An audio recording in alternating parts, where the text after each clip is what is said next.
It's June 5th, and it's like 50 degrees here in Boston. Just insane. Where's summer?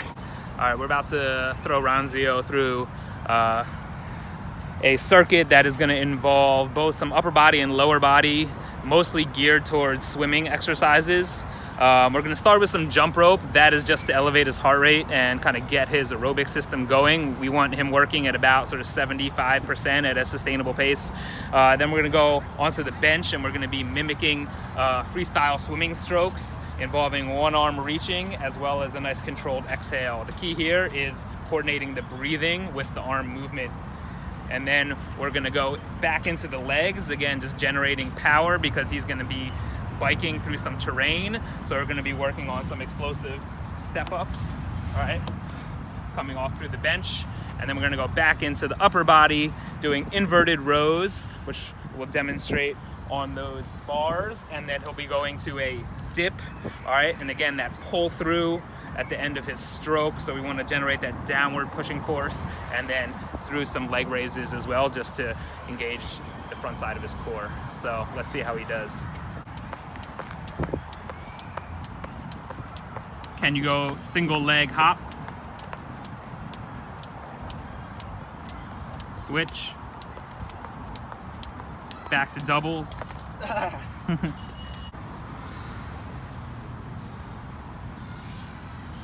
Lift through the other arm. When that hand drops in, match them together. Pull.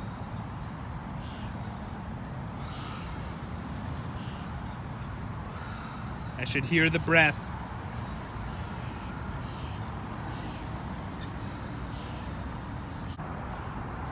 Squeeze at the top. Chest the bar.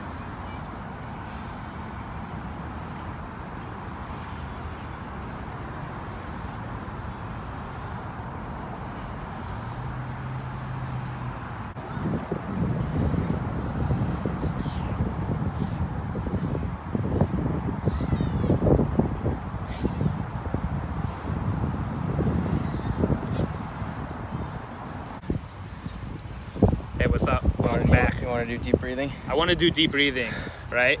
Breathing is such an essential part of both a workout, but then also recovery. And it's one of those elements that people tend to not pay enough attention to.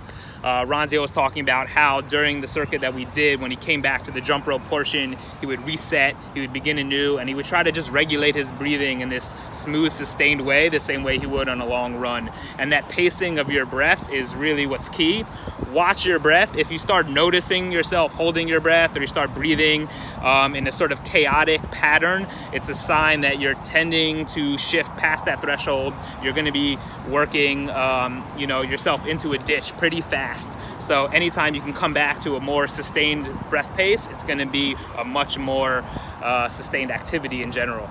Yeah, we did that circuit 4 times, and once I got back to the jump rope, that's exactly what happened. I just got there and I told myself, like, starting new. It's like I hadn't done anything before that. I didn't just finish one round of the circuit. I was just starting to jump rope, and took a breath and mentally reset. And instead of, I just kind of like very focused, very conscious, controlled the breathing through the jump rope. It helped me reset for everything else I had to do, which was still hard. And I'm spent at the end of it, but it was good. Yeah, great. What else did I say to you when we first got here? What were the things that I needed to work on? When Ranzio showed up, he ran here as a good student should. But he said that for since we started training about 2 months ago, he has felt the most sort of stiff and imbalanced, and probably due to some of the long runs that you took over the weekend. Last Wednesday, Friday, yeah. So he put a lot of repetitive strain into this body in the form of long distance runs. Maybe didn't do quite enough recovery, stretching, rolling, releasing work as he could have to help move some of that strain back through and out of the body after the run. So we really started with just trying to mobilize his lower body. His right leg was really stiff and not moving so well. So going through some general kind of dynamic stretching movements before working ourselves into some more specific conditioning work for swimming and things. Yeah, we didn't get to the pool today. Yeah. Did not get to the pool today, no, unfortunately. But you know what? That's okay, because we had our bench pool, which actually worked pretty well. This is how you learn to swim without a pool. Yeah. And I can swim, but I need to get better at it, and that's what Jeff is helping me with, is just my technique and endurance and breathing and mobility and all that. So it helps, and it's funny. We're working on swimming without water, and it's gonna help, I'm sure. There's a river right there. Should we go jump in? If you want to just swim your way back from Cambridge to Boston. Across VU Bridge? Yeah. I don't know, current looks pretty good. Maybe next week. Maybe next week. All right, thanks, Jeff. Check out Jeff at jeffsiegelwellness.com and tune in every Tuesday, most Tuesdays, for our training sessions, where I humble myself and you see where I learned to do the things I do, I guess, in some way.